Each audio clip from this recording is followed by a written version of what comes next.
and welcome to the Lasso the Moon podcast. I'm Bryce McCracken. I'm Brett Phoenix. Joaquin, marry me. I'm Wyatt VanDyke. And today we will be talking about Beau is afraid. Brett, were you scared? Brett was pretty fucking scared. He was afraid. Wyatt, were you afraid? I was at no point in that movie genuinely afraid. There's one scene that we'll talk about that got me a little razzled.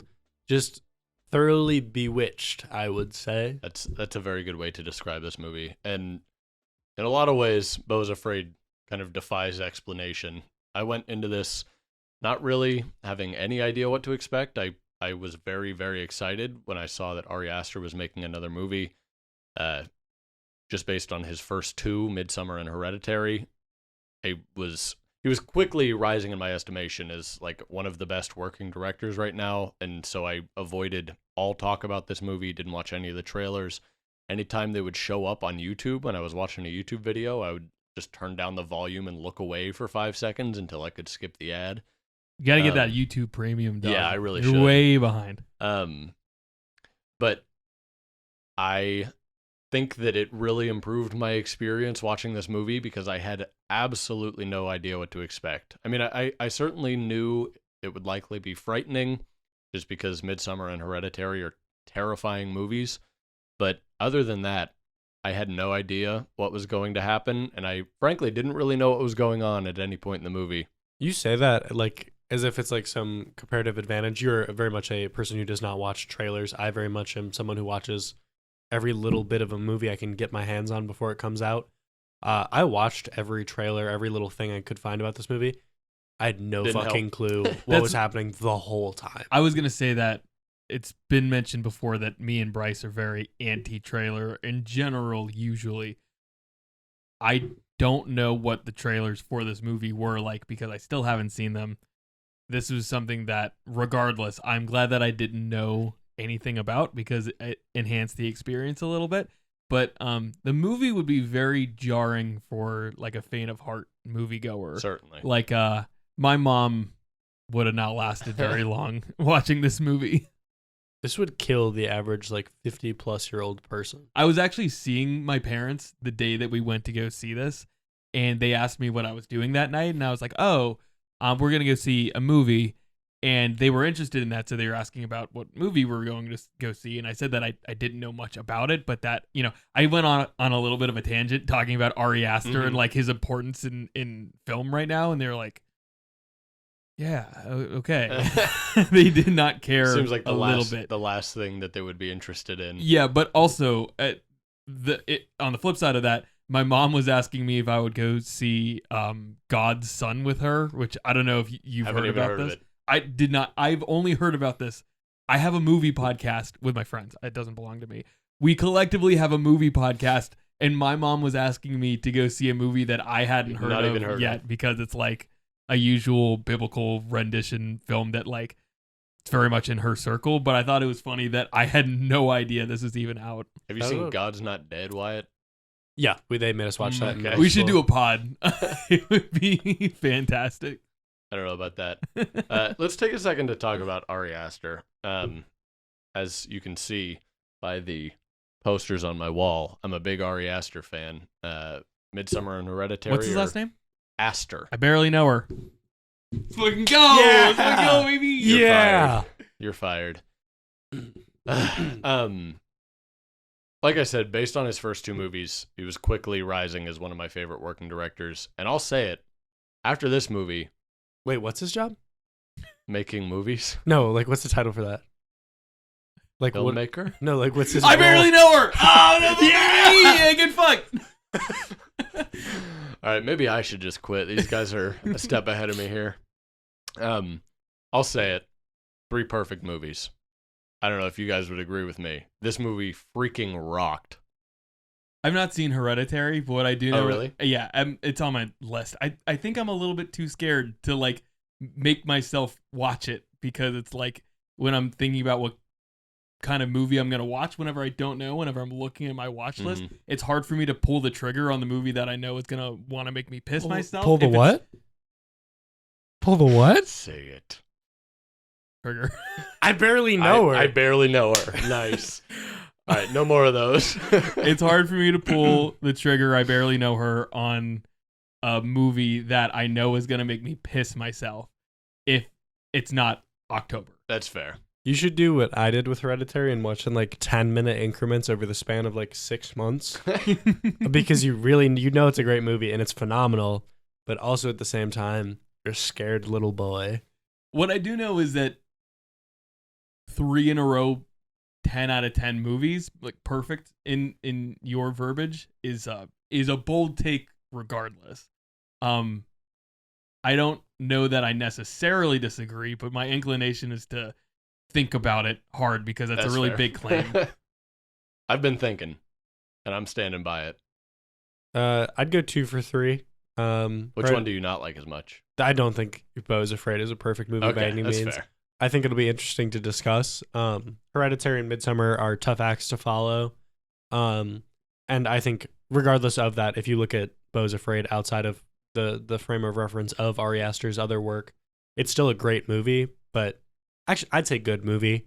But there are certainly flaws here that we will discuss further that I'm glad to see that we all have differing opinions on.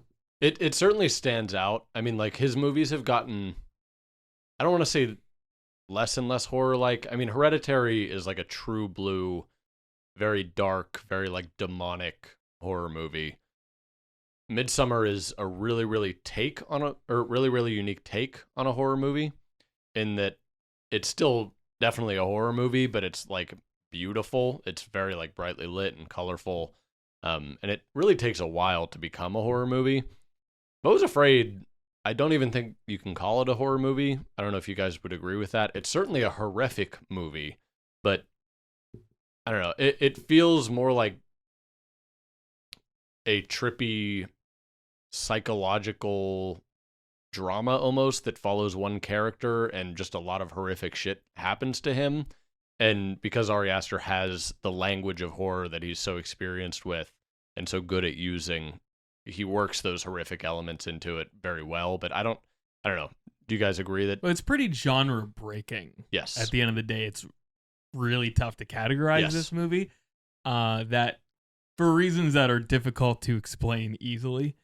But one thing that I noticed, something that I was thinking about frequently through the movie is, wow, this really is going to be proof that Ari Aster can do variants in his movies, especially just strictly based on the fact that this movie is really, really funny. And I don't know about Hereditary, I haven't seen it, but Midsommar is not funny. Midsommar has some funny moments. Yeah. The one dude with the eyebrows is like a comic relief character, but it's certainly not like a comedy. This movie borders on comedy genre. I would call it a comedy, probably. Yeah. Without a doubt, like, and I feel like some people are definitely going to miss the comedic points of this movie because I don't know, it's a little bit like it's not very in-your-face comedy, and you have to, especially if you are seeing this in a theater, you have to like really consider, are these moments that I'm supposed to be laughing at? But you definitely are. Yeah. It was written and directed that way, without a doubt. And to me, just on the comedic points, just really nailed it. I was laughing harder in this movie than I've laughed in a theater for a while. For this year, probably. I'm trying to think of in this anything year, else without this year. A doubt. Yeah. It's between this or Bodies. That was last year. But yeah. Anything with Nathan Lane's going to be funny. Nathan Lane killed it. I think the comedic elements are the best part of this movie. Mm-hmm. I think if there's like one genre you could break it down into that it did its best in, like its best work in, I'd say it was best as a comedy movie. My favorite sequence of the movie this is a pretty easy film to chop up into separate sections, is one that's the most reliant on comedy. I think that's what it does well. Mm-hmm. Have either of you seen I'm Thinking of Ending Things? Yeah. No, I've not. It was my favorite of 2020. Went straight to Netflix. There were a lot of elements tonally that reminded me of that, in that it's like very, very trippy, and about like a significant portion of this movie, you don't really know what's going on. You don't really know what's real. You don't know what's metaphorical. You don't know what's literal. And it takes a lot to kind of unpack that and figure out what's going on. I already intend on seeing this movie again because I'd like to think through it some more, and I have a feeling you guys will feel very similarly. I have a rough outline of what we should talk about, but I don't know if we're going to have any answers. We might just have a lot of questions because this movie's pretty confusing.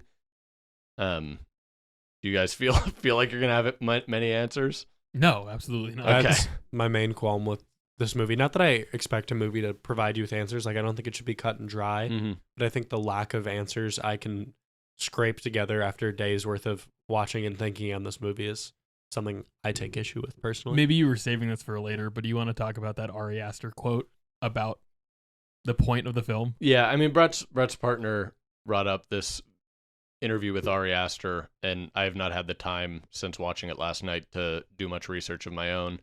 But they mentioned Ari Aster. And again, for context on, we've already like alluded to this, but this is a very confusing movie. Yes. Nothing is clear at all. You're really thrown for loops on loops on loops. It's just a constant roller coaster ride, and nothing will make sense. With that in mind. Yeah. Basically, Ari Aster was asked, like, what does any of this mean? And his response was like, isn't it obvious? It's like, just watch the movie. Yeah. It's obvious. It's right in your face. It's right in so your face. Which was just a hilarious response to be like, figure it out, man. That's the whole point. Wyatt, to your point, I totally get that. My opinion on movies that you really have to think about to like properly understand really comes down to how much you enjoy the experience of it. If a movie is intentionally confusing like this, but I don't enjoy the process of reaching the end of the movie, it's very upsetting to me because it's like, screw you for making me A, have to think about this, and B, asking that I watch this again to figure it out because you didn't give me anything entertaining in the meantime. This movie's almost 3 hours long, and I was not in a great headspace at the time. I was a very queasy boy. I had not eaten all day, and I was just locked in. Like, I was having a great time. I was laughing. I was scared at points. I was just like, there were some beautiful shots. Everything on the screen, everything that Ari Aster was giving to me, I was like, this is just awesome. And so I'm okay needing to invest more of my mental capacity to try to figure out what's going on, because it's like, oh no, I have to watch this awesome movie again to figure it out. Like, I don't mind that. Yeah, I don't want it to seem like I'm like mad that I have to think. Like, like I said, a movie should not just hand you something on a plate and say, this is what you're supposed to take from this. There are movies like that exist. They are frequently relegated to the Hallmark Channel for good reason.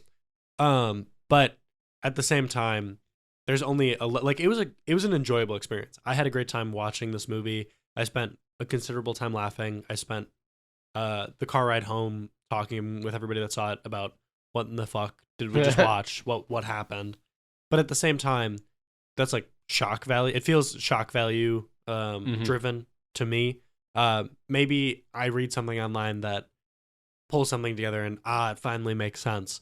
But usually I can do and like take pride, and I think it adds to the experience when I can pull all of that together. And with this movie, I am just thrown for a loop. Maybe if I watch it again, it'll all make sense. I don't think it will, and that's like my big issue with it, towing the line between good and great movie. It's not a 10 out of 10 because you can only get so abstract before it loses you. You become one of those cheesy, like minimalist, like you can only get so fancy with your art before you become the person who paints a canvas white and sells it for $10 million because it's a statement piece.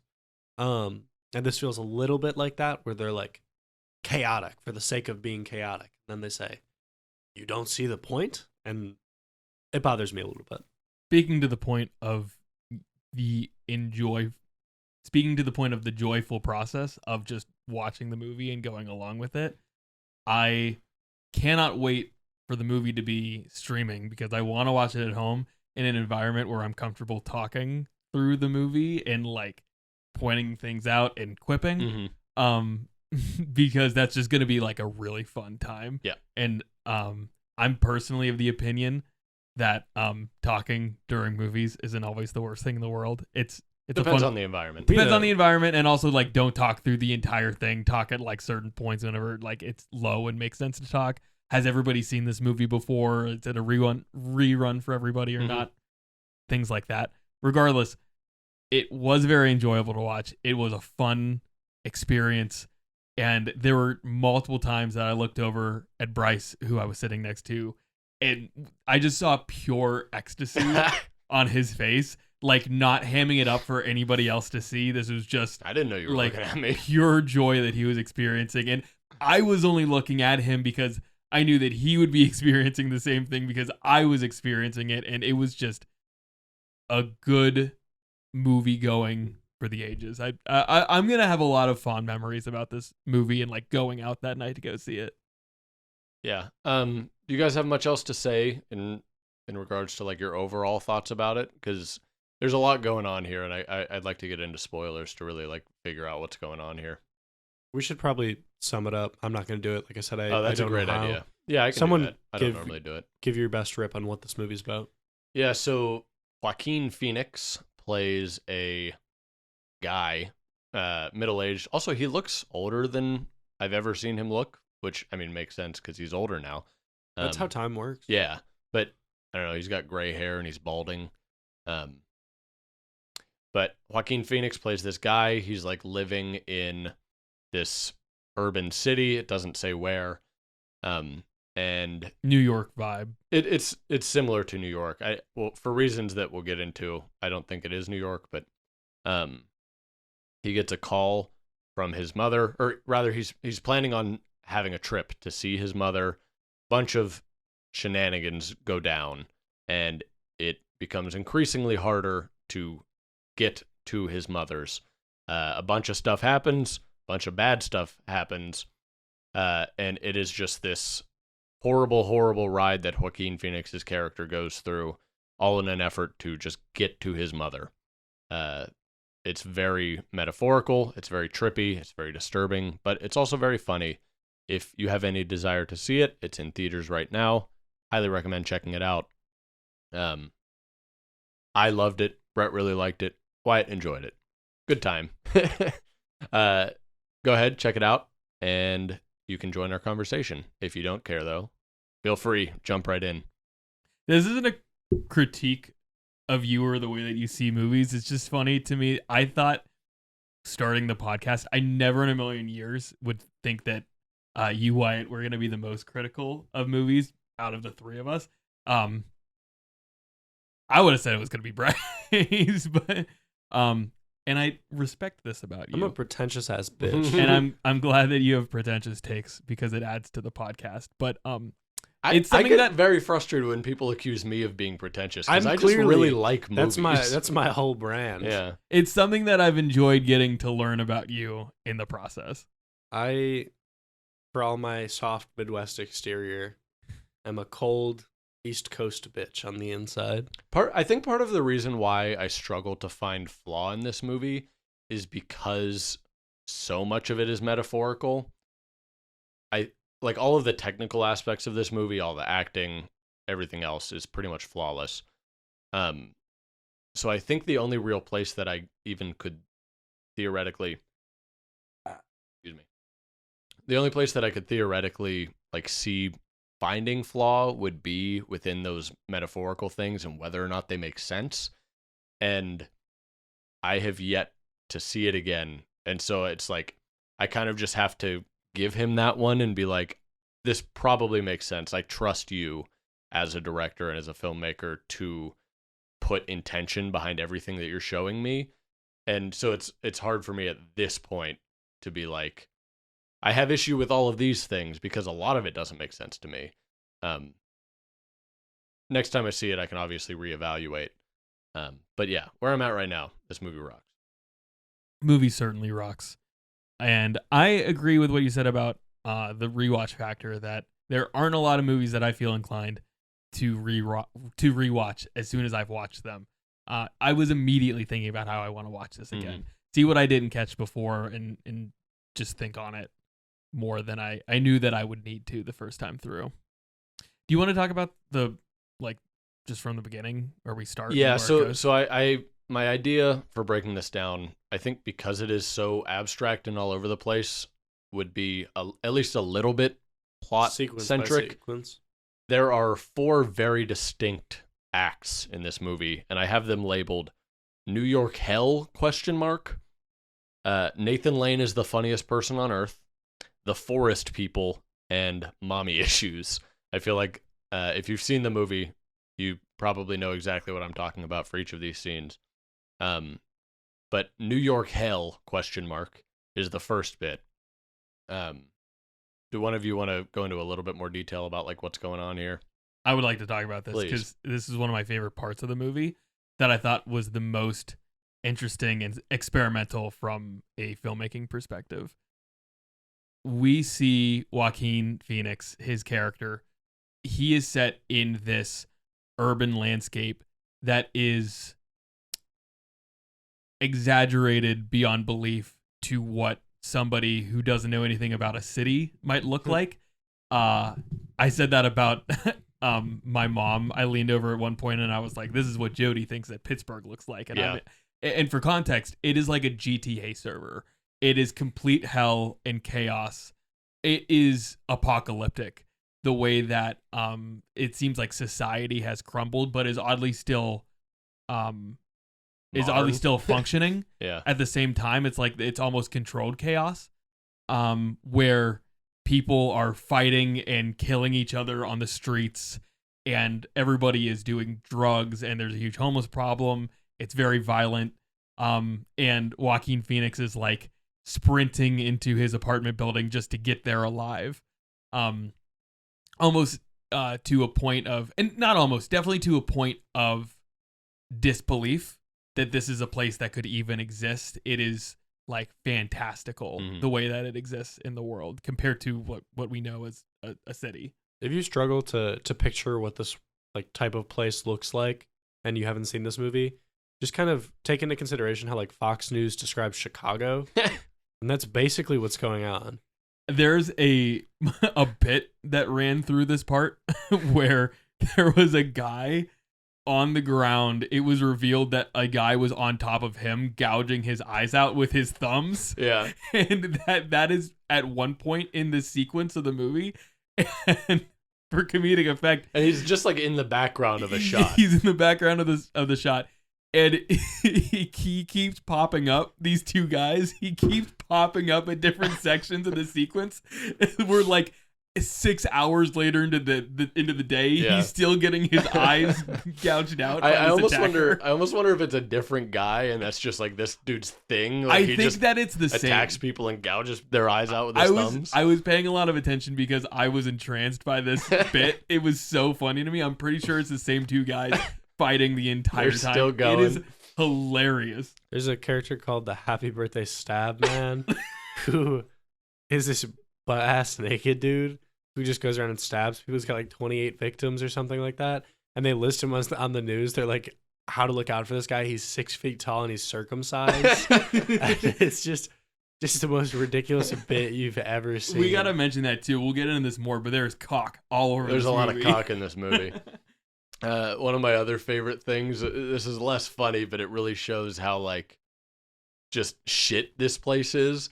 There's just like a decaying body in the middle of the street that characters just have to like drive around or jump over, and nobody's doing anything about it. And it shows very clearly that the forces that be, the police, the ambulance, they're just completely inept. There's a funny scene right at the end of this sequence where Joaquin Phoenix is looking for help, and he like runs up to a police officer because he's about to get stabbed by the circumcised dude. Or is he uncircumcised? No, he's circumcised. I looked. And he's like butt-ass naked, Joaquin Phoenix, and he's got his arms up, and he's clearly like... not a threat. Yes, he's like, please, I just need some help. And he just keeps repeating, like, please just help me. And the police officer is freaking out, pointing his gun at him, and like, keep your hands in the air. And just like Joaquin Phoenix is doing everything that he's being asked to, and this police officer is just losing it and is about to shoot him before Joaquin Phoenix runs away and miraculously gets away. Joaquin is not doing anything at this point. and this goes on for a while, and the officer's like, "Don't make me do it, man. I don't want to do it to you. I don't want to hurt you." It's really funny. It's really great to make fun of cops, and I'm glad that they threw that in there. It's like they knew I was going to see the movie. This movie has a lot of metaphorical things, and maybe like, is this really real type things? And the first 25 minutes here are just insane, but there's nothing that's like completely confusing until the first scene where Joaquin Phoenix tries to go to bed.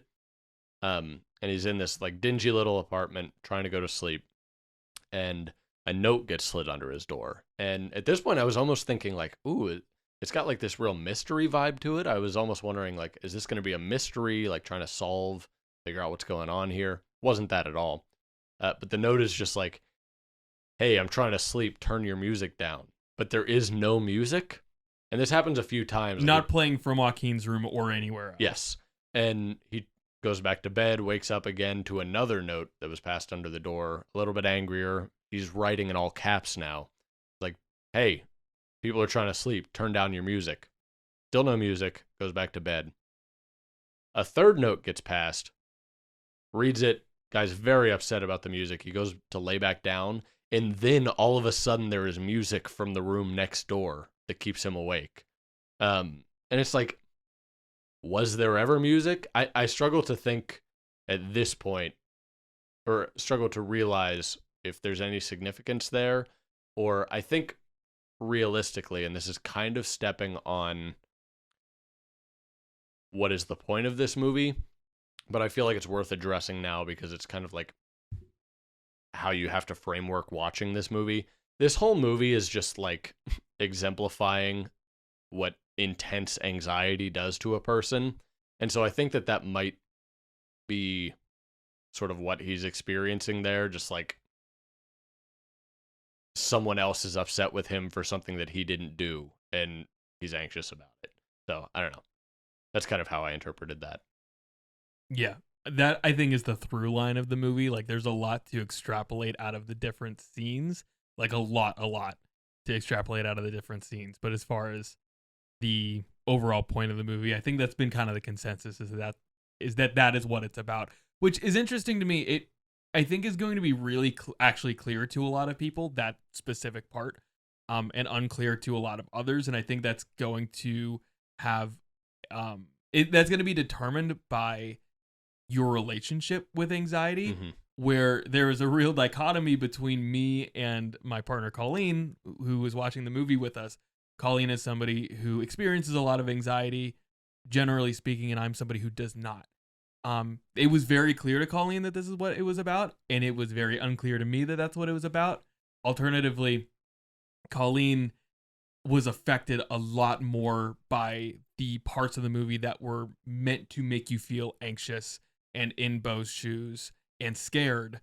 And I rarely felt that way, and I was laughing so much. We're like, the next day we were talking about a specific scene, and Colleen was like, this particular scene made me so uncomfortable. I felt so scared by this, and I just couldn't get through it. I hated watching it. And I was like, what scene?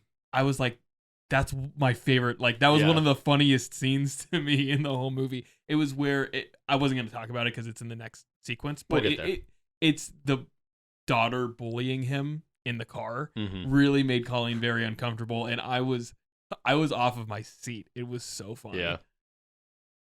To sort of jump into that next sequence, I guess sort of like what's happening here. The music that's playing makes Beau sleep in. That's his name. Joaquin Phoenix's name. I don't know if we said that yet. Music makes Beau sleep in, and he is late for his flight to go see his mother. And he rushes out the door, realizes he forgot something, runs back in, and comes back, and his keys, which he left in the door, and his suitcase have been stolen. All goes to hell. He gets very anxious about this because he doesn't know what to do. He takes some medication that his doctor gave him. Got a lot of thoughts on the doctor as well when we get near the end here. Played by esteemed A24 character actor guy that I can't remember the name of, but keeps showing up in every A24 movie. Let's find him. because he rocks. He was in Lady Bird. He was in Stephen McKinley Henderson. Stephen McKinley Henderson. Am I thinking of any other movies? He's got this. He's got Lady Bird. What else? I know him from Fences, but he was also in Lincoln. Was he Abraham Lincoln? Yeah. He's one of those guys that I can recognize immediately because he's in a lot and he's so recognizable. Mm-hmm. He's a very unique looking person, but I could not have told you his name. Wyatt, you likely know him from Lady Bird and Manchester by the Sea. Yeah, his doctor gave him medicine and was like, hey, you have to take this with water. And Beau realizes that the water in his apartment's been shut off. He rushes outside to try to get some water because he's having an anxiety attack. Leaves a book in the door to his apartment so he can rush in and rush back because he doesn't have his keys anymore. And that's how all of the homeless people get into his apartment. He's just in the corner shop across the street watching as the entire street empties into his apartment building. And of course, because his door is open, they all just go straight into his room. It reminded me of the house that Jesse gets in Breaking Bad, where it's just constant partying. It was like, all right, this is our space now. But yeah, he is freaking out, finally gets back inside. This scene was insane. He goes to take a bath to just like relax, and he like looks up, and there's just a guy on his ceiling, like pressed up against the wall, holding himself up. I don't know how that guy got in there. Well, it's also not clear what he's even hiding from, but yeah, terrified. Maybe he saw the spider that then crawls across his face. Yeah. Oh yeah, there's a brown recluse on the loose as well. Recluse on the loose. Recluse on the loose. Hashtag that, baby. But yeah, he falls and scares the shit out of Joaquin Phoenix, and he's naked in the bathtub, so he sprints outside to get help and interacts with Mr. Stabby Stab, whatever his name is. Happy birthday, Stab Man. Happy birthday, Stab Man. Goes through that interaction with the police that I mentioned, runs away from the police officer, and gets hit by a car, and it fades to black. And that's how each of these sequences kind of end. Like, something happens to Beau, and he gets knocked out, and it fades to black. And then next thing we know, we're like in a completely different space. And each of these sequences have like a very unique tone to them. Like that first sequence is really, really dark and horrific and chaotic. Yeah, balls to the wall, pedals to the metal. And Wyatt, this next scene, which I've labeled Nathan Lane as the funniest person alive, I assume that's what you were referring to as your favorite sequence. Yeah, this is my favorite sequence in the movie. So at this point, Joaquin Phoenix wakes up, and Holly Flax of Office fame, who I, of course, don't know the actress's name off the top of my head. Wait, I got it. I should know this. Biggest Office fan. Amy Ryan. Amy Ryan. He wakes up, and Amy Ryan and Nathan Lane, a married couple, are taking care of him. He is in their teenage daughter's bedroom, as seen by the many like a K-pop poster on the walls around him. And so this whole sequence is him being nursed back to health by the funniest group of people imaginable. Amy Ryan's character, the mom, is obsessed with, well, not obsessed with, but just like in serious mourning over her dead perfect son who died in Venezuela. Did he die in Venezuela? Yeah, they keep talking about Caracas. That's the capital of Venezuela. Oh, I feel very silly for not knowing that, but that was not I was like, did they make up a location for this movie? This man did not have to go through the high school Spanish capital song. Negative. But so in this whole bit, he's being nursed back to health. Meanwhile, the daughter of the family is the most ridiculous character in this whole movie. She hates him. She is just like bullying the shit out of this guy. And then there's also Jeeves is introduced in this bit. And Jeeves is like a dude suffering from some serious PTSD who served with the couple's son in Venezuela. And so they're both there. Nathan Lane's character is a surgeon, so all of this is like technically for everybody's well-being. He's taking care of them. He's just the goofiest guy of all time. He talks just so odd. like no human has ever talked before. There's so many different scenes in this section of the movie that like would have been standout quotes in any other movie, but he just keeps hitting you with them to the point where it's like I can't remember all this shit. Because it's all so ridiculous. The best part about this sequence is there's this like running bit. We saw this with like a wide variety of people. My girlfriend Juliet was there too. It killed her more than anybody.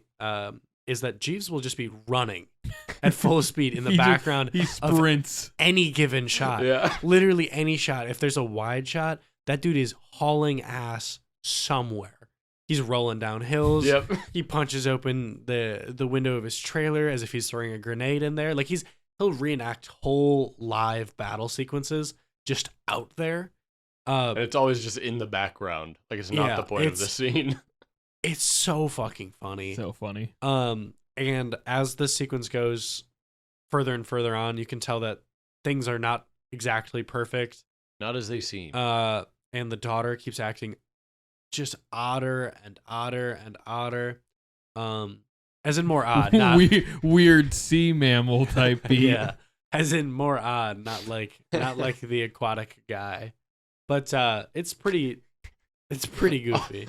All otters are guys. Do you know otters hold hands so they don't fall asleep and float apart? They also have favorite rocks that they'll hold on to for their lives. Otter fact.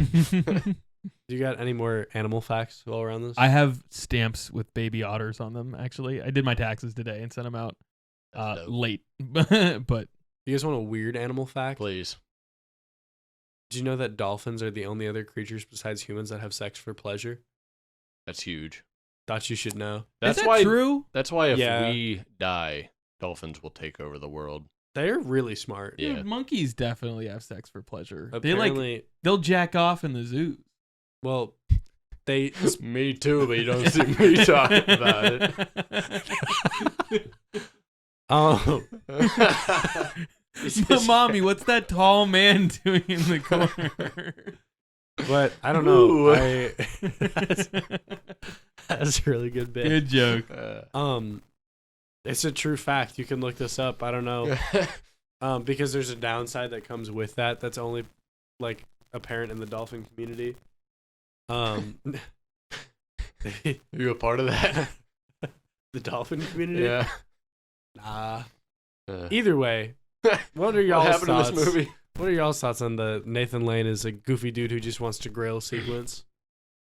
It was really funny. This was like the most comedic section of the movie, I would say. It's giving comedy. God. So it was very light and enjoyable for the most part. Shot like midsummer. Like very bright, a lot more like colorful. Midsummer, yeah. The house is gorgeous. And you're right, there were a lot of tonal shifts throughout the movie, and this was probably the biggest jump, which made me realize that I was really in for a reaching kind of directorial viewpoint of this movie, where Ari Aster was trying to do something really different, and show us like variance through the movie, even just in different sections of the movie. There's going to be a lot of variance. I liked it a lot. Yeah, I think the most important thing here is that this sequence is like when you start to find out that things are not what they seem. Yeah. He clearly has a very strange relationship with his mother. I mean, he's going to therapy, and we've gotten some bits and pieces of his mother is clearly the source of a lot of his anxiety and his problems. And you even hear some of that on the phone when he explains, like, hey, this stuff happened. I'm going to miss the flight, but like I'm trying to get to you. And his mother just seems like not just upset, but almost like she expected this to happen because her son doesn't love her actually, or something like that. It's played pretty subtly, but you can tell there's something going on here where like the mother is clearly not very nice to him. Also worth noting, now that we're in the spoilers section, if you haven't seen this movie yet, at this point in the movie, Mona Wasserman, Beau's mom, is dead.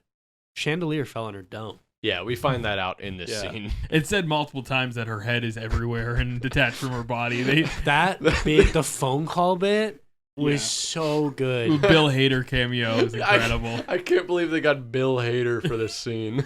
But there's like in the actual scene where Beau finds out, he calls his mom and she doesn't answer, but someone else does, and the dude's like, "Oh fuck, I'm just a UPS driver, guy, and there's a body without a head. Who could this be?" And Beau's like, "This is my mom's phone." And he's like, "Well, you probably misdialed. Call your mom again."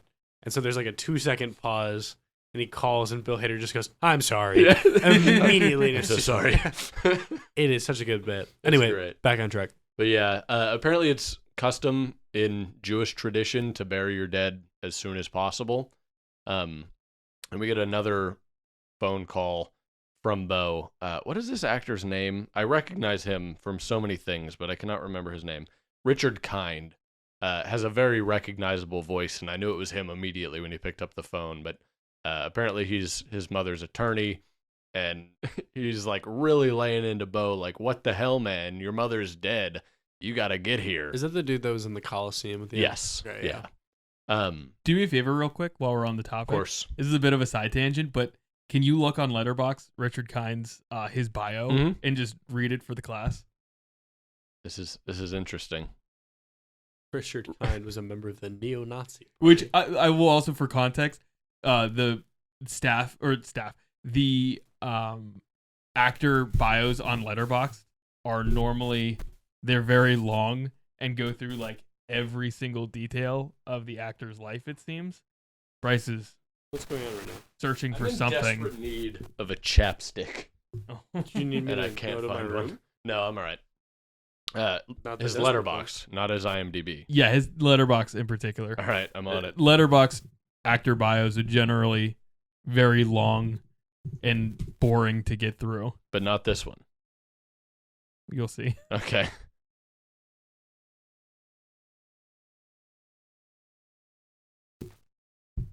Lena's live tweeting the podcast as Oh, we that's record. fun. Yeah, from the outside. All right, what's this dude's name? Richard Kind. There he is. Richard John Kind is an American actor known for his roles in the sitcoms Mad About You and Spin City. That's it.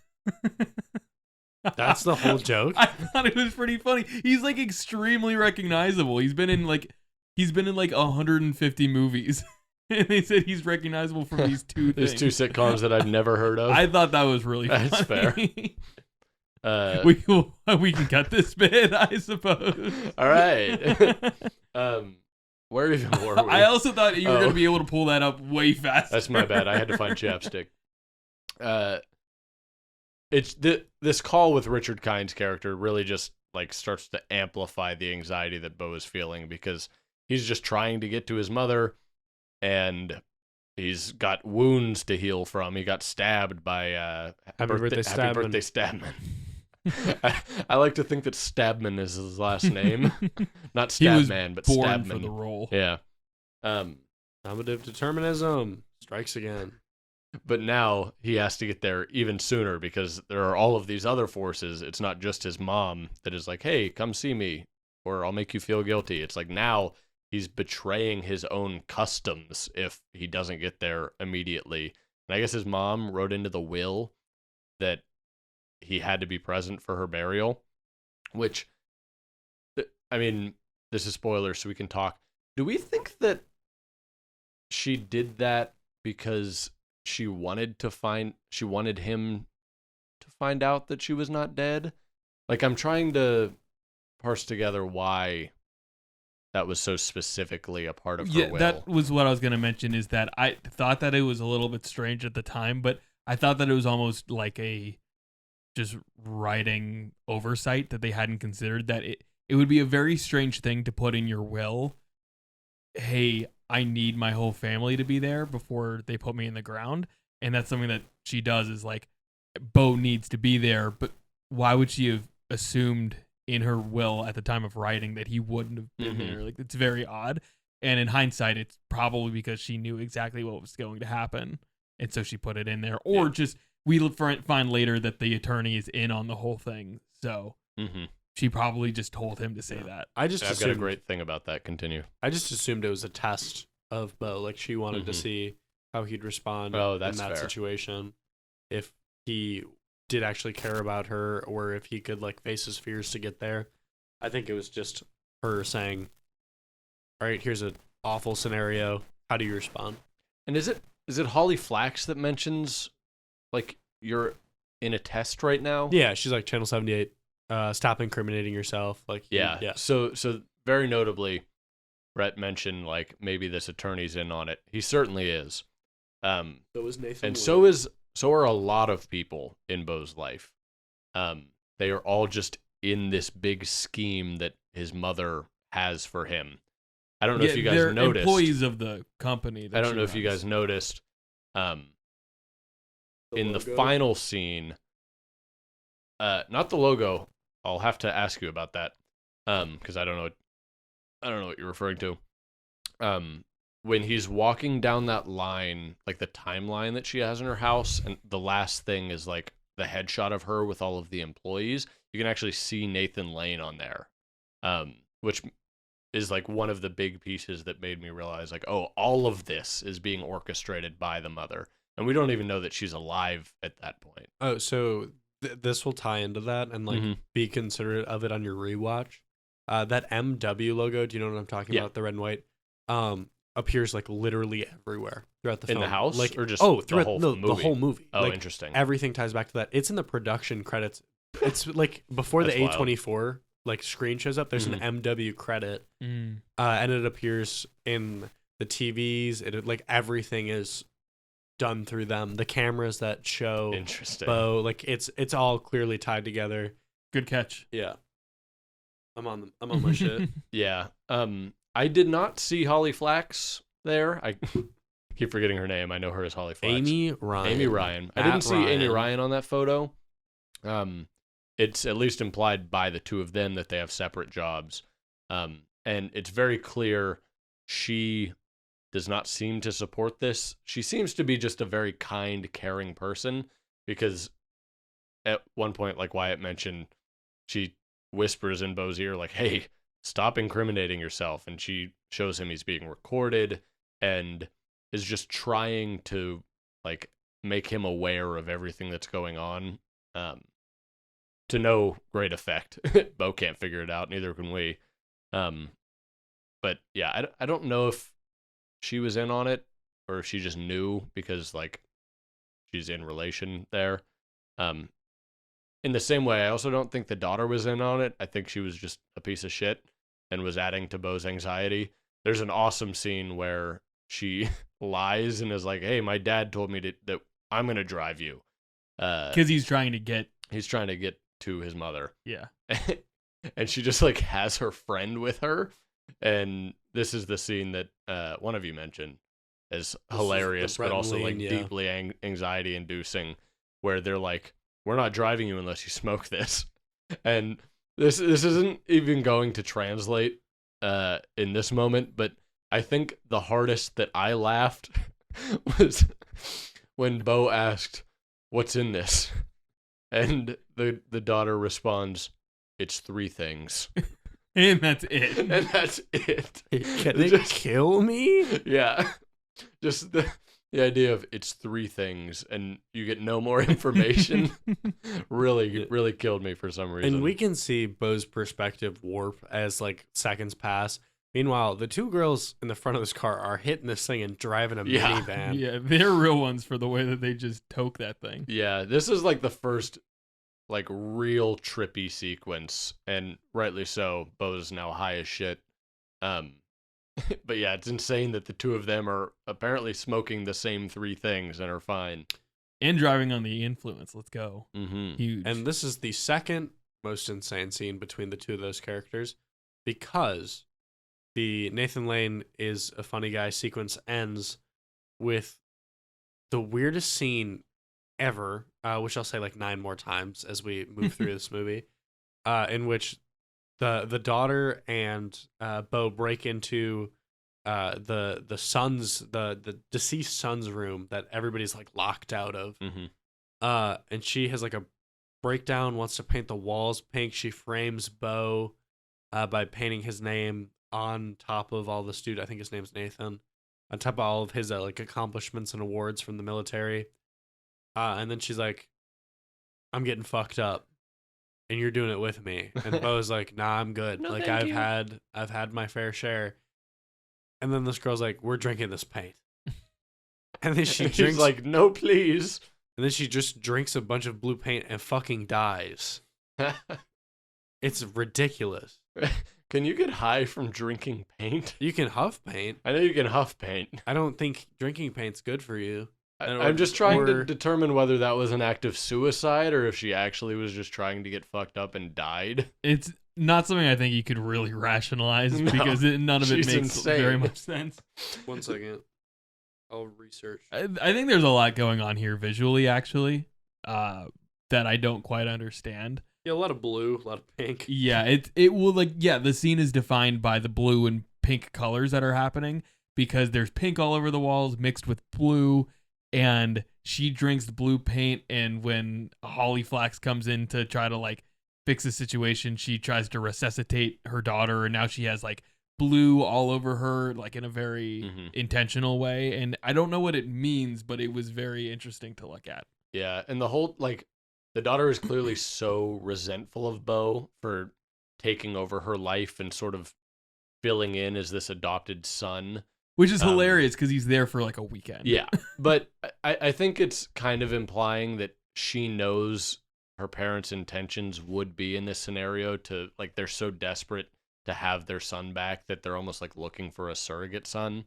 And she hates him for it. She keeps trying to sick Jeeves on him, which is important because where the scene really ends is Holly Flax runs into the room because she hears this screaming of Beau trying to get her daughter to not drink paint because you shouldn't do that. I looked it up. Your body can't absorb that much oil, so you just like shit relentlessly, but you wouldn't get high. I'd call that pretty fucked up if she was trying to get fucked up. But Holly Flax runs into the room and it is made to look like Beau has killed her by dumping paint down her gullet. What a way to go. And after trying to resuscitate her, she's like, you did this to my daughter. And then she sicks Jeeves on him. And one of the most batshit insane chase sequences, which is like cut short but resumed later, where Beau just runs away and Jeeves straps on all of his ex-military gear and just sprints into the forest. And Beau hits his nog on a branch in the forest and passes out. And that's our second fade to black in this movie. What are we at for time on this insanely long podcast? 52. We can try to speed it up. We should cut this into 2 bits. It's gonna be a 2-hour podcast. It's gonna go to 1. Well, regardless, we won't be able to record until like. Yeah, I think Wednesday we're okay because the last 2 sequences, I think we if there are any 2 that I we have could go more quickly. Very little to say about the third sequence. Yeah. Okay. We'll be good. And yeah, so the third sequence starts, and I'm gonna be honest. About 60% of this sequence is metaphorical, I think, and it's one of the few bits that I've like yet to really figure out an answer for. He's wandering through the forest and he meets this forest woman who's singing and walking with a lantern. And she walks him back and they have this like stage production going on. And she identifies themselves as forest people that travel the world's forests. Forest orphans. Forest orphans. They're all orphans and they travel the world's forests and put on plays. They're very nomadic hippie types. Yeah. Also worth noting, at one point Nathan Lane mentions like you don't want to miss the show. Did you catch that? Don't remember. Yeah, at one point Nathan Lane was like, you can't go, like you don't want to miss the show. And I think that could mean a few things. I mean, like he's being recorded. He kind of is the show. But alternatively, if like we think all of this has been arranged by his mother, it's entirely possible that he was meant to find those forest people to end up at this show, which is just wild to think about. I don't know logistically how she could have arranged that, but I don't know if we can talk about logistics in a movie such as this. That's fair. This bit of the movie is pretty ridiculous because it transitions to like once the play begins, they talk about blurring the lines between audience and cast of the play, and it's very quick within like a minute or two that Beau is thrown in as the main character and gone is the stage, and instead you're in this like fully immersive cartoon world. It's like almost 30 minutes. Yeah, I it's think. like an oddly long part of the movie, and it's like fully narrated. Like there's not speaking lines in it. It's got this like little whimsical narrator that goes along, and I don't know what the fuck the story's supposed to be. Like I get the whole premise, but I don't know what it ties back into at all. Like if it's supposed to be Beau's journey. Yeah. Because there's like the whole bit throughout the movie about the second you finish, you die type deal. You can't have kids. Yeah, and so then you can't have kids, and there's kids, and that's a whole. We should talk about that blue. a little bit more about what to clarify, because I Yeah, think it might be confusing if you just brush past that. That gets first brought up in the last sequence. Yeah. It is established that there's like this generational curse with Beau's family for the men, that every single man marries, comes on the wedding night, impregnates the wife, and then he dies. His father, his grandfather, his great-grandfather. This has happened to all of them because they all have this sexually activated heart murmur. Yeah, the act of finishing kills them. Yeah, as described in this like horrifyingly graphic scene in which Beau's mother details Beau's conception to him. It's just another thing that like adds to Beau's anxiety and like feeling like an outcast. Like he can't have sex, and if he does, he will die.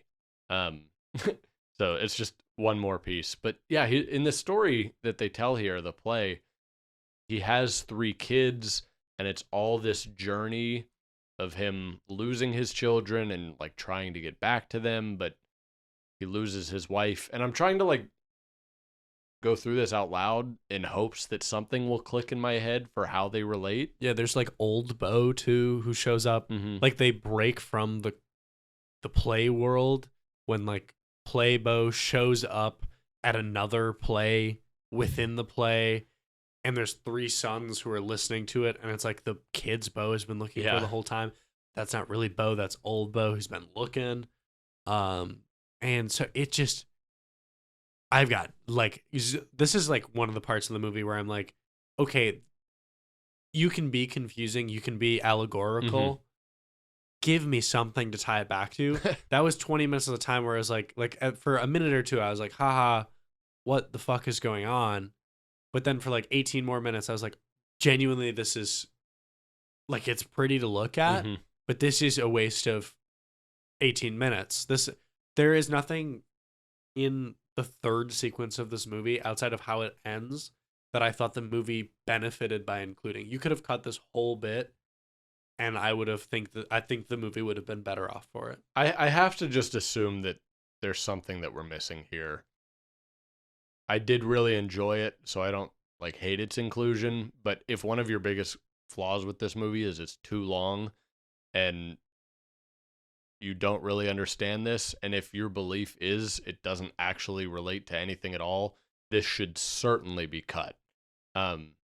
Again, I give Ari Aster the benefit of the doubt and have to assume that there's something here to pull out. So, audience, if you have an answer as to what any of this means, please share it with us. I do think there is. I mean, there's bound to be. There's nothing that's thrown in any of his movies for no reason.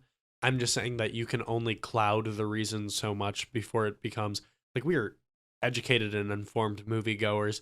Not that I think that makes us higher and mightier than any person who may not. It does. Know the whole backstory of Ari Aster's film log, but I mean, you've said a lot throughout this about, well, I assume, and I'm giving him credit and things like that, and I mean, you can, but it's also at the same time, a director shouldn't put forth a movie that's like, okay, you need to see this 3 times to fully understand what I'm going for. I mean, you can. It's your art. You can decide what to do with it. I just think that's an odd way to go about things. And so to have to repeatedly say, well, I didn't understand it, but like, I think that if it's framed in a way that like a person explains it for me and then it will make sense. Like, I think that the beauty in some things that are left cloudy like that is that you can take multiple interpretations from it. I don't feel like there's You don't even have one. I don't have either. anything here. Yeah, where I'm like, oh, this is what this could have meant. If I had to take a stab at it, if I could be a happy birthday stab man Please. for a moment, Stabman. I would guess, if I had to throw a dart at the wall, this is an interpretation of what Beau's life could have been like if he was like quote unquote a normal person. It's a commentary on like, you know, the human existence, you know, or the human condition, like an adventurous life that like every man is entitled to potentially live. With that being said, whether that's right or wrong, I don't know. It was a low light of the movie for me just because it took too big of a step away from like the absurdity that I was enjoying up until that point to become like like the plot. Yeah, the entire plot. To become like an artistic expression that was very highbrow that I didn't understand. Mm-hmm. Like, I enjoyed the big swing that Ari Aster is taking with it, and like I don't have, I think, as negative as an opinion as Wyatt has about it.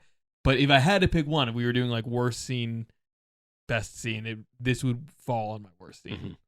Mm-hmm. I did still really enjoy this scene just because it's so unique in its visual storytelling. It's very aesthetic and beautiful. So like I did still enjoy it. Brett, if your take is right, which I don't really have a strong enough opinion to say it's right or wrong, it's worth noting if this is like the happier ending or like what he is actually looking for, it's still not happy. Like he spends his entire life searching for something and he still loses his wife in the end. Yeah, if your best possible outcome is getting swept up in a flood and deposited in another country, like that's you. And then wandering the earth for 70 years. Yeah, you got to re-roll those dice. You got to just call for a respawn on that one. It's a tough break. Some would say life is painful meaninglessness. Oh, that reminds me. There's a very, very hello. There's a very good quote that I wrote down from this scene. I need another quote to put on my arm, so if it's really let's get it. I don't know if this is arm-worthy, but it is really relevant to just what Beau is experiencing. There is, as they're walking into this scene and he's first meeting all of these play people. Also, did I hear someone say, "Hey, that's Ari Aster"? Was he in that scene? Yeah, Colleen said that. I've not confirmed that that's Ari Aster. Okay, I know what Ari Aster looks like, but I didn't see him. But everyone's in costume, notes. So regardless, they talk to this guy briefly, and he says, "When sorrows come, they come in battalions," which I think is just maybe half profound, but at least relevant enough. Like this guy doesn't know what Beau's been experiencing his entire life. Like his whole life has just been anxiety and pain because of his mother. And it's like, it feels pretty real. Like when the hard times come, it feels like they just keep coming one after the other. And there can be no escape from that. And that I feel like that's really exemplative of like what anxiety feels like. In just like, you kind of focus on all the bad stuff and you get so fixated on those sorrows coming in battalions that he mentions, that it can just feel so overwhelming. So I did like that little piece. But it is broken up in the end by one Jeeves running into the scene. Insane. Guns literally blazing. He starts exploding and shooting up the play scene.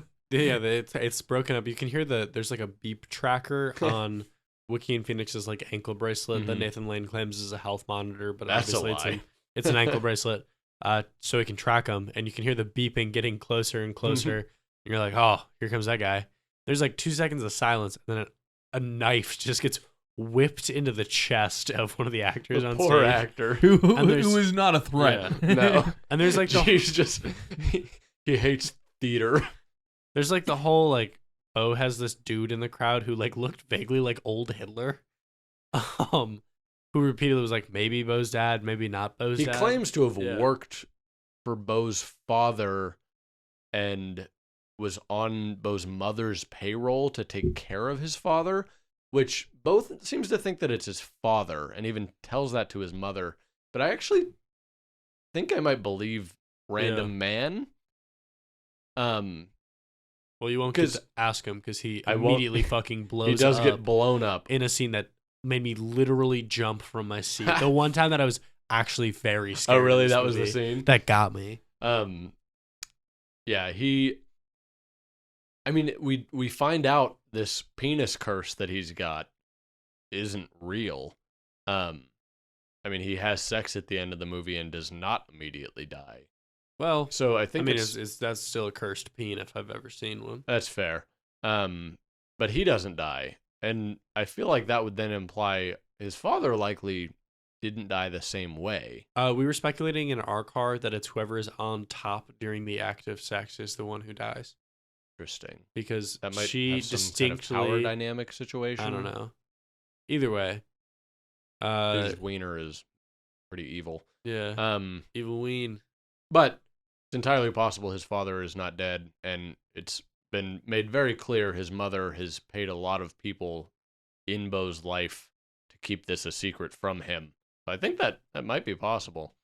But like Wyatt said, regardless, he gets blown up, and Jeeves chases him through the woods, and is shooting him. How does he fade to black in this scene? Does he? I think there is no fade to black in this one. He ends up running through the woods the next morning-ish. He hitchhikes to go see his mom. Yes, that feels right. There's the part where Jeeves shoots himself in the shoulder 70 times. That was insane. Also worth noting. As Jeeves is shooting himself in the shoulder because he fell on his gun. Yes. He hits the button on the ankle bracelet. It says incapacitate. Yes. And so it blows up on his ankle and knocks him out. Yeah. And then we fade to black. Noted funny scene is the dude who's doing the sound for the play has this large rainbow drum. The second the shots get fired, this dude pulls a 9 out of the sound drum. And he's in a ladybug costume. Yeah. When that dude runs straight into action. When that dude started talking, have either of you seen Brooklyn Nine-Nine? No. I have seen a little bit, yeah. His voice sounded just like the captain from Brooklyn Nine-Nine. Yeah. And I was like, is that I thought it was another Bill Hader bit where I was like, are they just pulling random comedy actors and just having him do one line? Yeah. I had a thought about the rainbow drum that he's whirring. I almost wonder if that's some type of method of putting you into a trance. It's this whirring, droning sound. Maybe it's what added to Beau's hallucination, but we don't see anyone else in the crowd going through that, so I don't know. You guys ever been hypnotized? I do not think I would be susceptible. What about you? Pretentious take. It is. I would love for someone to attempt to hypnotize me. That just made me think about it, and I've never had the opportunity. I would like to point out, I think I would be incredibly susceptible to being hypnotized. So we should, Lasso the Moon boys, go out and get hypnotized. We got boxing and hypnotism on the YouTube sheet. There we go. When are we having our weigh-in? We have to get really close, nose to nose, and people will be like, will they kiss? Will they? And they will. And they will. We will fight. That'll be the first boxing weigh-in where they just... Yeah. That's how make that louder hit for the audio listeners. I like what you do with your eyes there. Stop that. That's really hard to watch. I'm practiced. We end up in wherever, I forget what it's called. Yeah, so he hitchhikes to his mother's house. Wasserton. Right. Wasserton, wherever that They're is. the Wassermans in Wasserton. Something tells me the town is probably there's some kind of play on there that I don't totally get. I think that is because his mom is incredibly influential and a part of the community. My grandparents live on McCracken Road. I didn't know that, yeah. My grandparents are next door neighbors with former NBA player Paul Pierce in Florida. I don't know who that is. Played on the Celtics. All right. You could say shout out to Villages, Florida. You could have said anything, and I would have believed you. Good, because that was a complete lie. Okay. I just felt the need to say something about my grandparents. All right. Yeah. You were just like Beau's mother. Gaslight Queen. I'm Patty Lupone, bitch. Or Patty She rocks. Lupone? Patty Lapone. Patty Lupone. Italian last name. He shows I up. mispronounced it on Patty purpose. Lapone's house. You got to get one Italian slide in there. Finds out that the funeral is over. He has missed it. And he walks into his mother's abandoned house, which is quite possibly the most beautiful home I've ever seen. It's insane. And he just lays down, and he's had a long day, many days, so he just passes out. Great set piece overall, by the way. And that's when we see a few more little bits and pieces, like Nathan Lane on that painting and a few other things, but we have not mentioned at all, and it's very important for this scene. The fifth bit of this movie. Yeah, the fifth bit, which is kind of interwoven throughout the story. In the first sequence, Beau looks in his nightstand and sees this photo of like a teenage girl in a bathing suit, and I was like, that's kind of weird.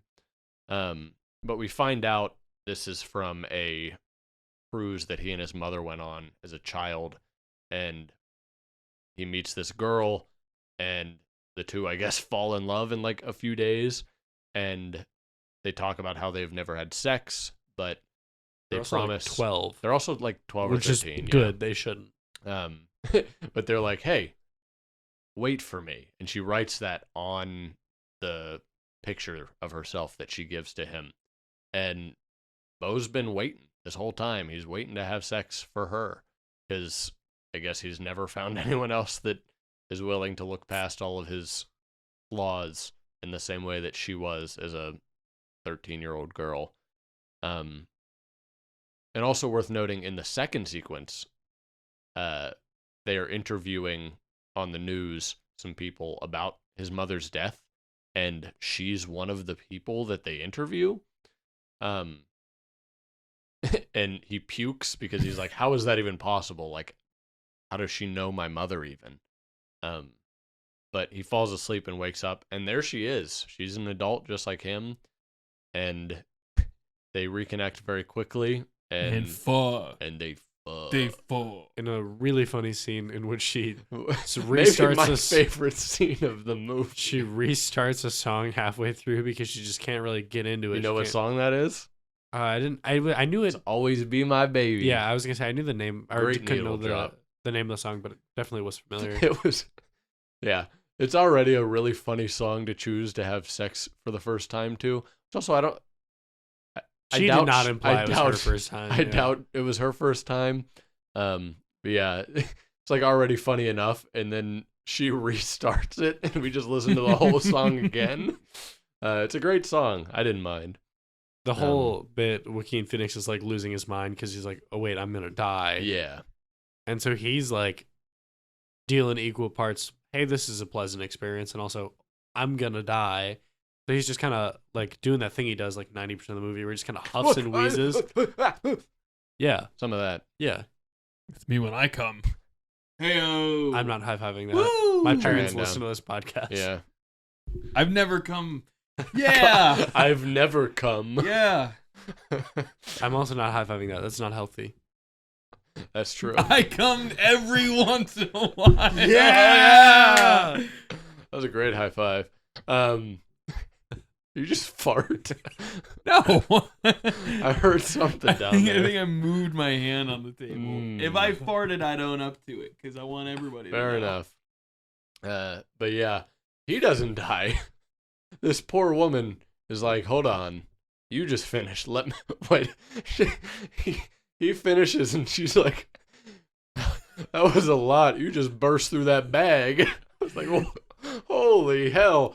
This guy's got like 40 years of backup that just all came through at once. Well, there's like repeated jokes about it in the whole Nathan Lane where he's like, there's something wrong with those. Yeah. But she's like, hey, it's my turn. And then when she finishes, she not only dies, but like gets frozen in her finishing position. Her eyes like go red and gross. Yeah, which is like deeply traumatizing. But yeah, the second she dies, the movie just takes a wild turn once again because it is revealed for the first time that the mother is not actually dead. She's like, I was watching that, which is so strange. And she I would seemed imagine well adjusted until that moment. Yeah. And I thought she might be a weird woman.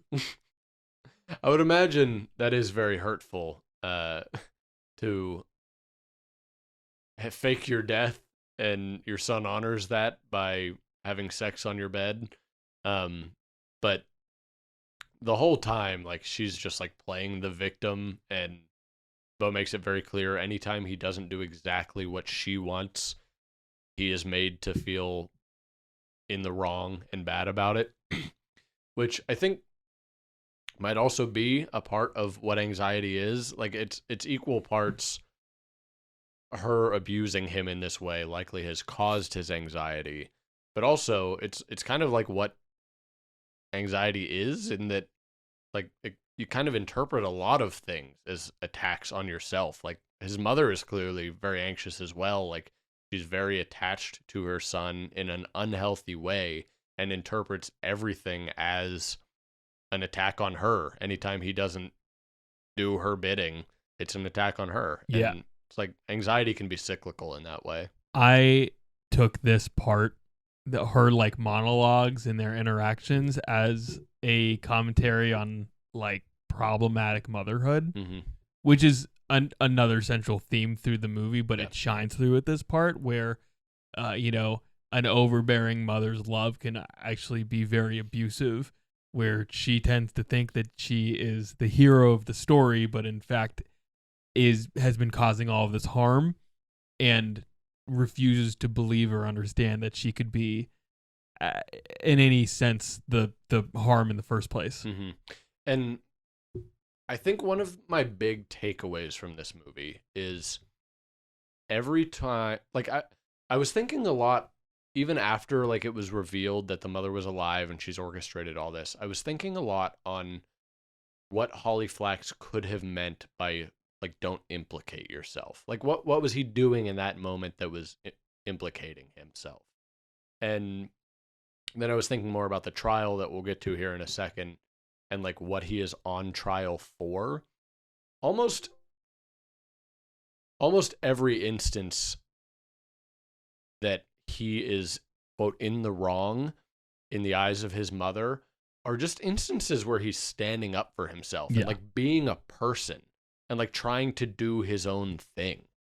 And when I had that realization, I was like, what is Ari Aster trying to say about this? Like, it doesn't work out for him. Every time he tries to do his own thing, he just gets hurt worse.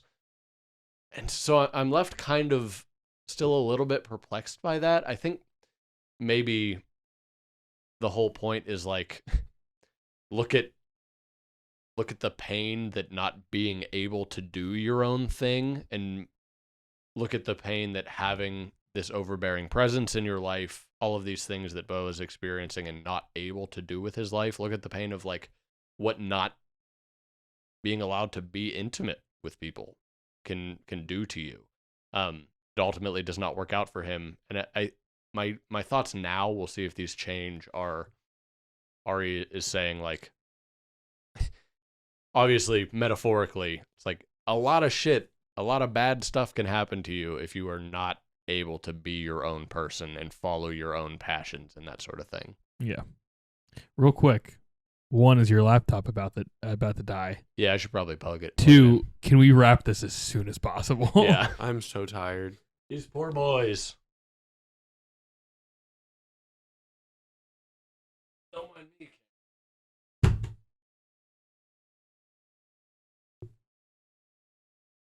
All right, we're chilling. Fortunately for you boys who are very tired, we are now at the end of this movie. It ends with this big trial. You're just going to skip past it? Huh? You're going to skip past? Oh, I suppose I can't skip past what is maybe the most memorable part of this scene. His mother, Beau this whole time has been like having this recurring dream where he gets sent up into the attic. It's like a Hereditary ass scene. Yes. Like the whole time I was like, the way it's shot. Yeah. And also Hereditary just loves the attic too. Yeah. Do one of you want to or explain what the hell happens? I don't. I think that so Beau gets thrown up the stairs. First off, there's like other Beau in there.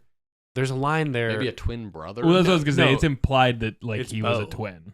I thought because she's like, "This isn't a dream, you fucking idiot. This is real." I thought it was it's a memory, or it's a memory. I thought like Beau was maybe like up there the whole time, and like maybe Beau hadn't been anywhere else. I don't know. I thought the implication was what he was seeing originally with himself going up into the attic was a memory of him watching his twin brother be sent up to the attic. I think you're probably right. So there's that one dream that they do that where they just are speaking in like bird calls. What? I love a bird call. But so they get up there and you can tell there's about to be some sort of big reveal. Beau's fumbling with this flashlight. He spins around. The first thing you see is like mangled little tiny Beau twin. And then the flashlight pans over to the other corner and she's like, "That's your father." And this is like a literal giant penis monster. It's a giant penis monster. It is huge. It is like at this point in the movie, this kind of got like a what the fuck for me. Like it was like at this point I was like, okay, I've had enough of hooliganism and shenaniganery. I kind of wanted a little bit more of a payoff Some here. closure. Yeah, but like this is literally a giant penis monster. It has spindles because of course great word, spindles. Of course Jeeves comes back. Fresh off dead already. I don't know. Yeah, fresh off of shooting himself a billion times. And he comes breaking through the glass as he always does. Then he gets impaled by the penis spindle, and he's dead. Not the penis spindle. And they're like, he's referred to as Frank because when that woman dies, the Patti LuPone's character is like tells the help, "Hey, go feed the body to Frank," which would imply that this giant penis eats people. I do. I mean, what else is a giant penis to do? Nice. And so it's just like the weirdest bit of all time because it's like there's no like, oh, that looks like a penis. Like it is. Yeah. It is distinctly one. And she's like, Very "That's large. your father." And I'm like, was he like that the whole time? Did he become this way? What is going on? Because if he was that way the whole time, I have so many questions about the reproductive process involved with I do Beau. just in general. I don't know how any of that works. But either way, it was just the wonky payoff that was right before this final scene that Bryce was talking about. Yeah, I've got no answers currently for that. I don't know if I ever will, but maybe I'll get back to you. Yeah, that's for you to figure out, some audience. Commentary on masculinity that makes like little to no sense is my guess. But yeah, he runs away from that scene and hops in a boat and rides this boat off into the pretty starry sky, and the boat breaks down, and all of a sudden Beau is just in this arena, and we get this very wild scene where Beau is on trial, and he's surrounded by a whole crowd in this arena. It's like almost like the Parthenon, and on one side you have Beau's defense, who's like implied like a really shitty public defender, and then on the other side you have his mother and his mother's attorney, who we've already met, and they have this just wealth of evidence, and they show all of this evidence on a screen that's above Beau's head in the water, and it's all of these instances where Beau is complaining about his mother and how the love that she, in her opinion, the love that she had for him wasn't enough, and he's ungrateful and doesn't care for her. We find out a little bit earlier on that the therapist is also on the mother's payroll, so he's there, and all of their therapy sessions are now being used as evidence. The mother and her attorney are on this big stage, and they're well lit, and their voices are being amplified, and Beau's defense is being heard from way far off. They haven't amplified his voice. You can't even really see him. I think it's thrown onto a rock. Yeah. He literally gets murdered. Brett, Colleen said something else very profound about this scene. Do you remember what it was? Yeah, Colleen... If not, we can ask them to come in. Upon seeing the scene, just was like, this is genius. And I tend to agree. The implication that they took was that the gaslighting of Beau and his relationship to his mother, these supposed crimes that he's committed, are being amplified in the way that the prosecution is being amplified. And society is standing by watching. And they seem to be on the side of, Beau being this assailant in this relationship. He's guilty of these things that they are accusing him of.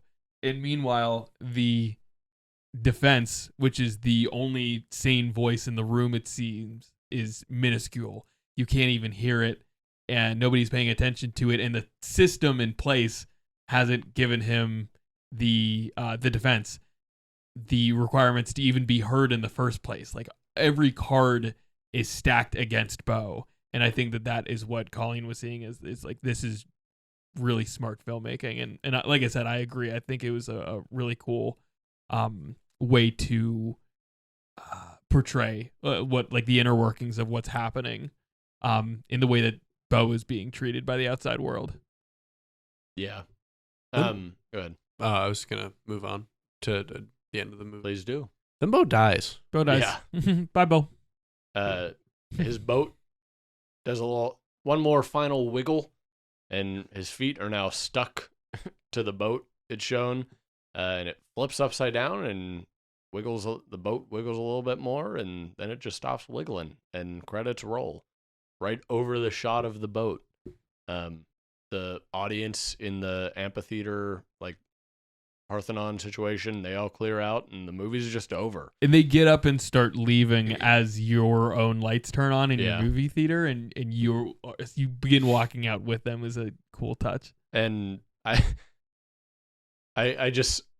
almost, like, couldn't get up because I was just so shocked. Like, if you haven't seen this movie, hearing it very poorly described by the three of us, it's hard to convey the breakneck speed at which this movie just, like, hits you with all of these insane things. And so when those credits roll and you're like, wow, the movie is over, you're A, thinking, what was that experience? And you're B, thinking, what does any of that mean? And excuse me. And I've started to piece together some things. Due to timing reasons, we're recording this podcast before we've really had time to sit on most of it, before we had time for a rewatch or anything. But before Brett has to get up for work in 5 hours. Yeah. Is that real? Yeah, pretty much. That's really sad. We'll end this quickly. Where was that? What was I talking about? Putting it together. Yeah, everything. I was shocked when this movie ended. Not because I was surprised that it ended with him dying or anything like that, but there's so much shocking things happening here, and then it's just over. I did not even know how to process it. It was just very overwhelming for me. Wyatt, as we were leaving, mentioned, like, damn, Bryce, are you good? Like, you're looking very, like, contemplative, I believe was the word that you used. And I was like, yeah, that's pretty accurate. Like, there's so much going on in my head right now where I'm just trying to understand what I just experienced, and I couldn't. It was funny watching the two different groups of folks leave the movie theater and how two different groups of people were processing it. Because on one hand, there's, like, the two of y'all and Lean were just pretty quiet on the most part, just, like, sitting with what happened. Mm-hmm. And then my whole squad was like, that was some crazy that shit. Was crazy. That was fucking crazy, dog. Yeah. Which I kind of fell more into that camp too, because I could pretend to, like, not even pretend, like, I could try and think through that and take away something bigger. I don't think there's anything there that is ever going to shake me to my core, if that was, like, the intention. If the feelings at hand didn't, I doubt the analysis of those feelings will. I guess we can transition this into, like, our final thoughts on the movie. Please. Because in walking out of that movie, I'd still like to make it clear that as the person who's being the most critical of the three of us, I still liked this movie. Mm-hmm. I think that Ari Aster has genre-defining, decade-defining movies in Midsommar and Hereditary, and he has a good movie in Beau's Afraid. Beau's Afraid is going to be remembered as a movie that's real damn goofy.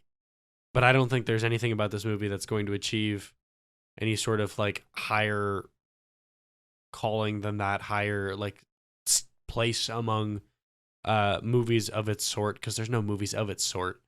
It's pretty experimental to compare it to really anything else. It's the 100 gecs of movies.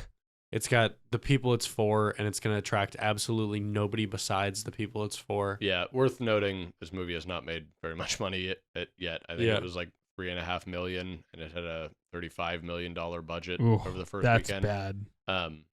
Which, granted, we saw it the second day it was out, so it's still got time. But like, this is a hard movie to recommend to just like the average. There's nobody outside of this room that I would say you should go watch this movie. I think you'll enjoy it. Like I said, it's a good movie. It's just, I don't know who it's for. I don't know what it's saying. It's funny and it's chaotic, and it feels like watching like car crash compilations on YouTube.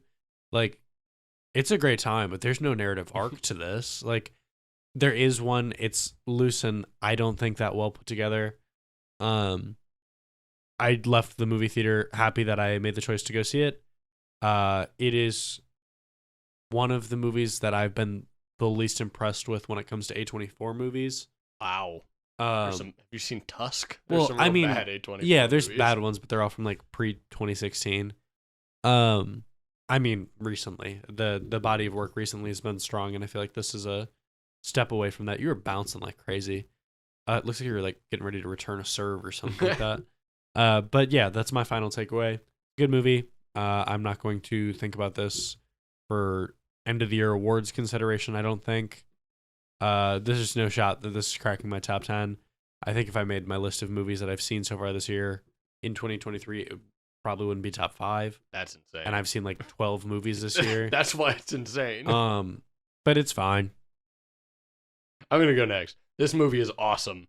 Number 1 of the year so far. Don't know if it's Ari Aster's best movie yet. Would you consider that like it could be? If I rewatch this movie and things really connect with me, and I have an even more like the intense feelings that I was already having watching this movie are just amplified by an understanding of this movie, absolutely, I think it could be. Crazy. This movie is awesome. It's very funny. It's very tonally unique. All of the cinematic things here on display are exceptional. The plot could be very hard to get through for a lot of people. It's hard to watch, and the movie does not really hold your hand at any point. If you don't need that in a movie, or if the metaphorical, we're not going to explain a lot of this to you, aspects of a movie or something that you enjoy, like myself, I really do recommend this movie to you. I think that it is something that a lot of people would enjoy if they have my sensibilities and my tastes. That being said, I highly recommend it. I mean, if you're at this point, you've listened to us talk about it for an hour and a half. Check it out. Honestly, at this point, if you've listened to us this far and you haven't heard it, you probably know already whether you want to see the movie or not. But I personally think it's an incredible movie and my favorite movie of the year so far. This movie took a big swing, which I really respected for, in my opinion. Knocked it out of the park. I love it. I'm going to shake your hand, Brett. Let me shake your hand. Easily my favorite movie that I've seen all year. Contends with Super Mario Bros, but it's really close. Wyatt, I need you to, when we're done here, look at the movies you've seen this year and give me 5 that are better than this, because there are certainly not 5. If I use Letterboxd consistently, this would be so much easier. I interrupted you, Brett. I'm so sorry. Keep going. I'm just shocked by Wyatt's take. This is a movie that I want to rewatch. I think I'm going to be rewatching it a couple of times, which is a pretty big deal to me. It's not something that I do a lot. Mm-hmm. Ari Aster's got that dog in him. Woof. He's the dude.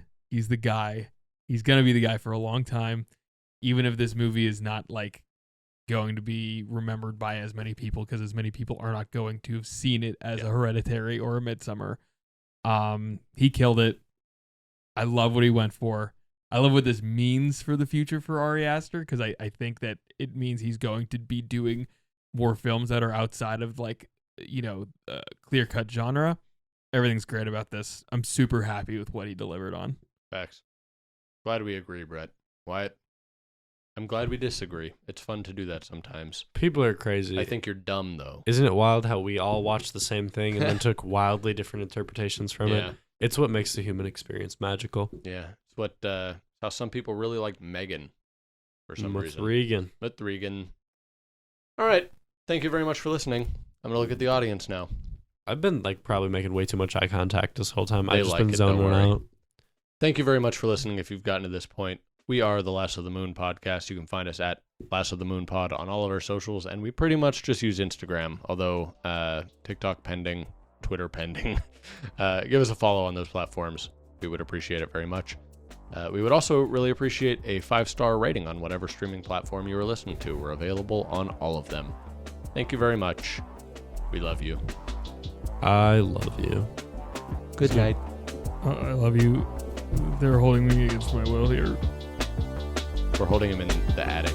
Please help. There's a big penis monster. Please. Good night. We love you. Your dad actually calls me a big penis monster.